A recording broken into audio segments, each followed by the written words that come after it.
ನನ್ನ ಮಾಧ್ಯಮದ ಸ್ನೇಹಿತರಿಗೆ ವಂದನೆಗಳು.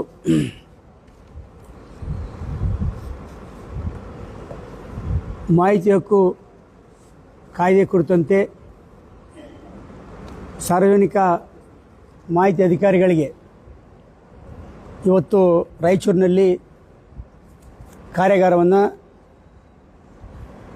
ಏರ್ಪಾಡು ಮಾಡಲಾಗಿತ್ತು. ವಿಶೇಷವಾಗಿ ಇಡೀ ಕಲ್ಯಾಣ ಕರ್ನಾಟಕ ಭಾಗದಲ್ಲಿ ಅತಿ ಹೆಚ್ಚು ಪ್ರಕರಣಗಳು ರಾಯಚೂರು ಜಿಲ್ಲೆಯಲ್ಲಿ ಪೆಂಡಿಂಗ್ ಇರೋ ಕಾರಣಕ್ಕಾಗಿ ರಾಯಚೂರಿನಲ್ಲಿ ಕಾರ್ಯಾಗಾರ ಮಾಡುವುದು ಭಾಳ ಅವಶ್ಯಕತೆ ಇದೆ ಎಂಬ ಹಿನ್ನೆಲೆಯಲ್ಲಿ ಇಂದು ಈ ಕಾರ್ಯಾಗಾರವನ್ನು ನಾವು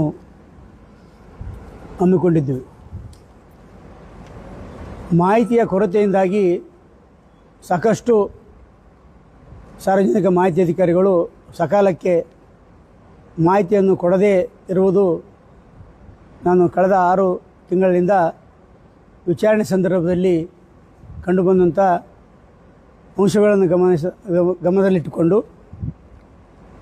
ನಾನು ಅಧಿಕಾರ ಸ್ವೀಕರಿಸಿದ ಬಳಿಕ ಪ್ರತಿ ಜಿಲ್ಲೆಯಲ್ಲಿಯೂ ಸಹ ಈ ರೀತಿ ಸಾರ್ವಜನಿಕ ಮಾಹಿತಿ ಅಧಿಕಾರಿಗಳಿಗೆ ಮಾಹಿತಿಯನ್ನು ಒದಗಿಸಲಿರ್ತಕ್ಕಂಥ ಸಮಸ್ಯೆ ನಿವಾರಣೆ ಮಾಡಬೇಕಂತೇಳಿ ಈಗಾಗಲೇ ಕಲ್ಯಾಣ ಕರ್ನಾಟಕ ಭಾಗದ 5 ಜಿಲ್ಲೆಗಳಲ್ಲಿ ಕಾರ್ಯಾಗಾರವನ್ನು ಪೂರ್ಣಗೊಳಿಸಿ ಇವತ್ತು ಇದು 6ನೇ ಜಿಲ್ಲೆ.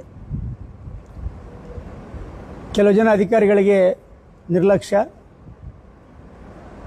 ಕೆಲವು ಜನ ಅಧಿಕಾರಿಗಳಿಗೆ ಮಾಹಿತಿ ಕೊರತೆ, ಕೆಲವು ಜನ ಅಧಿಕಾರಿಗಳಿಗೆ ಹಿಂಜರಿಕೆ, ಈ 3 ಕಾರಣಕ್ಕಾಗಿ ಮಾಹಿತಿಯನ್ನು ಮೇಲ್ಮಂದಾರಿಗೆ ಕೊಡಲು ಆಗ್ತಕ್ಕಂಥ ಸಮಸ್ಯೆಯನ್ನು ಗಮನಿಸಿ ಈ ರೀತಿಯ ಕಾರ್ಯಾಗಾರಗಳನ್ನು ನಾವು ಏರ್ಪಡಿಸುವ ಮೂಲಕ ಅವರಿಗೆ ಇದ್ದಂಥ ಸಂದೇಹಗಳನ್ನು ನಿವಾರಣೆ ಮಾಡಿ ಸಕಾಲಕ್ಕೆ ಮಾಹಿತಿ ಒದಗಿಸಲು ಕ್ರಮವಹಿಸಲು ಅನುಕೂಲವಾಗುವ ನಿಟ್ಟಿನಲ್ಲಿ ಇಂಥ ಒಂದು ಕಾರ್ಯಾಗಾರಗಳನ್ನು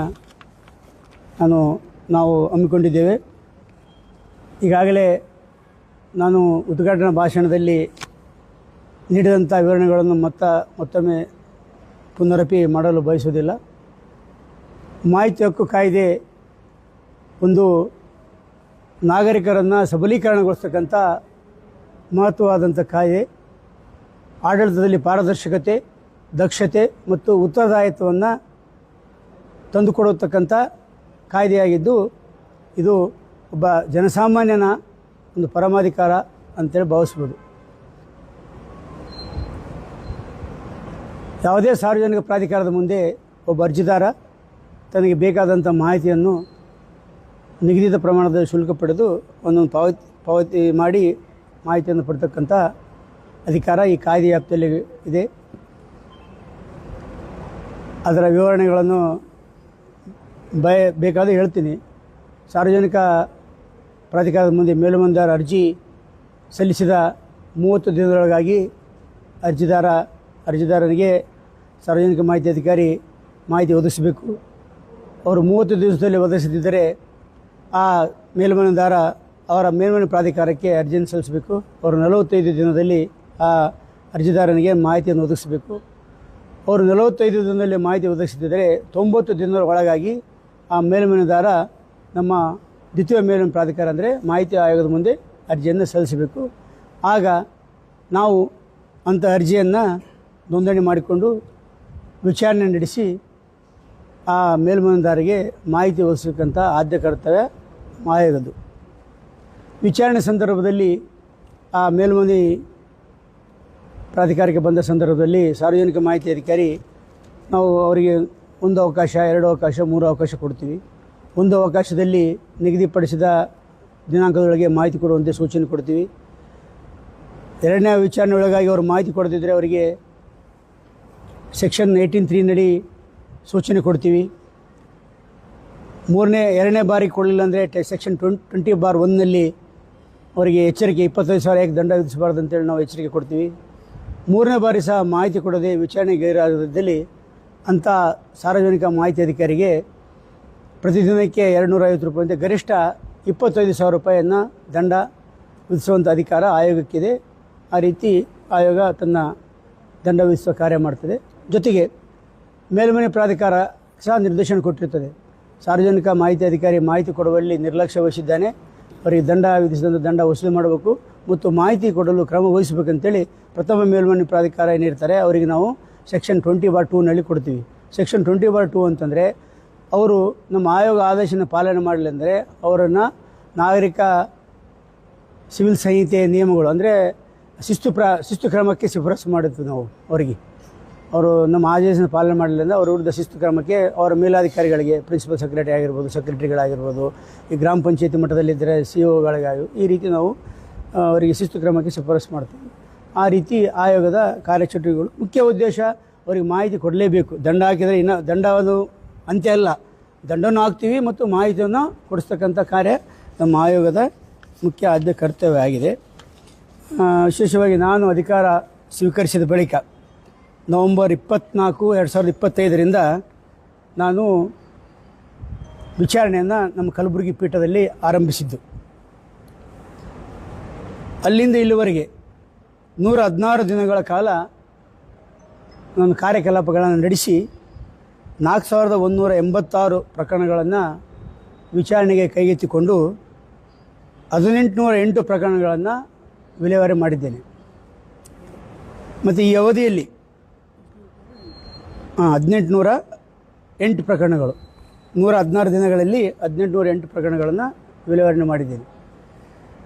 ಮತ್ತು ಈ ಅವಧಿಯಲ್ಲಿ ಮಾಹಿತಿಯನ್ನು ಕೊಡುವ ನಿಟ್ಟಿನಲ್ಲಿ ನಿರ್ಲಕ್ಷ್ಯ ತೋರಿದ ಮತ್ತು ವಿಚಾರಣೆಗೆ ಗೈರುಹಾಜರಾದಂಥ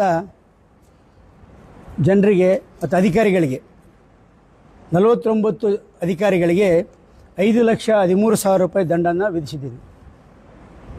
49 ಅಧಿಕಾರಿಗಳಿಗೆ ಮತ್ತು 27